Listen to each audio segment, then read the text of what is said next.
अहिल्यानगर शहरात वृद्ध नागरिकांना लक्ष्य करून भविष्य सांगण्याच्या बहाण्याने फसवणूक करणाऱ्या दोन भामट्यांना कोतवाली पोलिसांनी अटक करून त्यांच्या ताब्यातून चोरीस गेलेल्या सुमारे 1,20,000 रुपये किमतीच्या दोन सोन्याच्या अंगठ्या हस्तगत केल्या आहेत.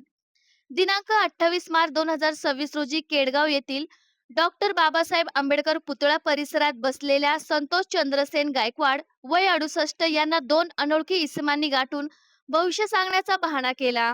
विश्वास संपादन करून त्यांच्या हातातील सोन्याची अंगठी 20 रुपयाच्या नोटेत गुंडाळून खिशात ठेवली असल्याचे भासवले. मात्र प्रत्यक्षात ती अंगठी चोरून नेली. याच दिवशी साविडी येथील अरुण साधू निंबाळकर वय 74 यांनाही पुणे एसटी स्टँड येथे अशाच प्रकारे फसवण्यात आले. बसची वाट पाहत असताना आरोपींनी भविष्य सांगण्याच्या नावाखाली त्यांची अंगठी लंपास केली. दोन्ही घटनांनंतर पोलिसांनी तत्काळ तांत्रिक विश्लेषणाच्या आधारे तपास सुरू केला. आरोपींची ओळख पटवून त्यांना अटक करण्यात आली. चौकशीत त्यांनी गुन्ह्याची कबुली दिली असून त्यांच्या ताब्यातून 7 ग्रॅम व 5 ग्रॅम वजनाच्या दोन सोन्याच्या अंगठ्या जप्त करण्यात आल्या.